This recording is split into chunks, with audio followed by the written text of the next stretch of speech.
Vote চুরি বন্ধ করো, ভোট চুরি বন্ধ করো। আজকে যেটা সবচেয়ে গুরুত্বপূর্ণ বিষয় হচ্ছে এসআইআর আর লোকেদের ভোট চুরি। এটা আমাদের গণতন্ত্রের ওপর একটা আক্রমণ।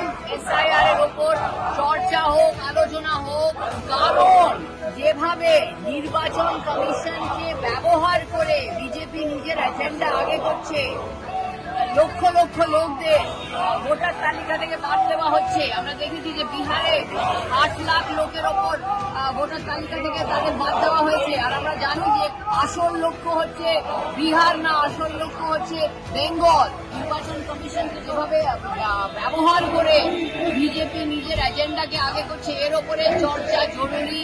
আর এটা যদি সদনে না, আমাদের যদি অনুমতি না দেওয়া হয়, আমরা জোর দিয়ে এটাকে সদনের ভেতরে ওঠাবো।